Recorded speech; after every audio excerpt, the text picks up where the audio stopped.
Great to be catching up with the Victorian Shadow Minister for Sport, Cindy McLeish, as the election campaign officially gets underway. Cindy, it feels like it's been going for some time already.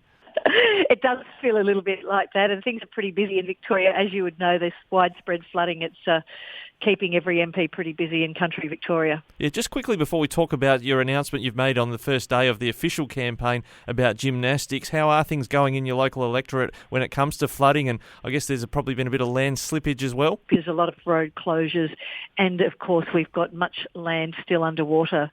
Farmers are really struggling because, as you'd appreciate, they've had to move animals, but often it's the areas where they're going to cut for hay as well.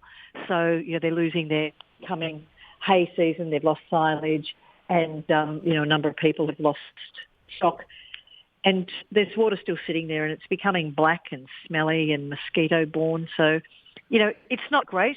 And in my area, it's just below Lake Eildon, so it's first hit when they do big releases out of the lake.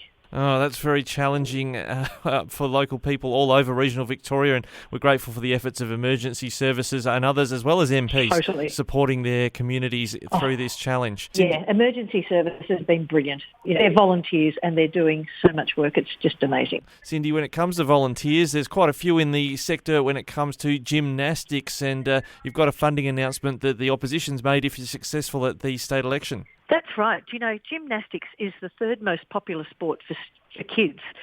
So many kids do it all across the state. And to date, it's had very little, if any, support from any government. And so we've announced a $10 million support package. And it's split up into three key areas.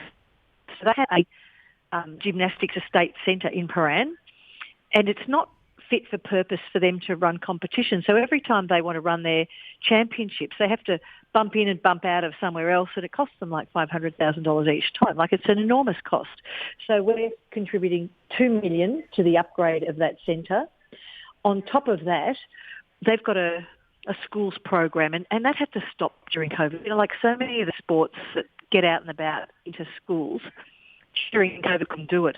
Their program, Gym Warriors, is looking to re-establish that with a bit of a vengeance. So $250,000 to that, which gets a couple of people out in schools full time. But most importantly, there's a $7.75 million fund, which is the vast majority of this $10 million, available in grants for gymnastics clubs. So there's about 125 clubs across Victoria, and they'll be able to apply for grants up to $200,000. So, when you look at a balance beam or a pommel horse, all these different things, they've got a fair cost to the trampoline mats are really expensive. So this allows them to replace and upgrade through a grants program. So it's pretty exciting, I reckon. Yeah, it sure is for people all over Victoria, including the regions. We're speaking with Cindy McLeish, the Shadow Sports Minister. One of the other major participation sports, but certainly for girls, is netball. The Andrews Labor government, on the last day before it went into caretaker, announced a $15 million injection into Netball Australia in terms of sponsorship, and some major events coming to what Victorians argue is the capital of sport, Melbourne. I guess that's welcome in terms of more major events happening in Melbourne. What's the opposition's view on this? Look, because it's actual real money, it's money out of the budget. It's not a commitment that we can't rip up contracts if they've already done that. Very cynical about doing it at the last minute.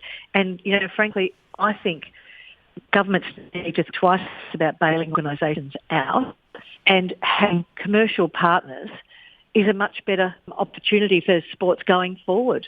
It's less controversial. The sports have got a lot of expenses and that they need to meet, and as they try and grow, I think it's much more preferable not to have governments in this position, but to have private sponsorship. We've been trying to work out whether we've ever seen a national sporting team like the men's cricket team, wearing sponsorship for a particular state to promote it. Does it set a new precedent in terms of how to promote Victoria? Look, I think it does, because it's being paid for at Visit Victoria as well, which is pretty interesting. I think the tourism sector would like to see that a little bit better.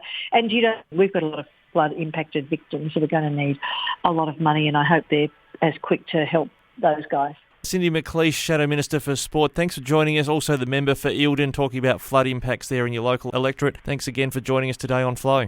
No worries, Ricky. Thanks.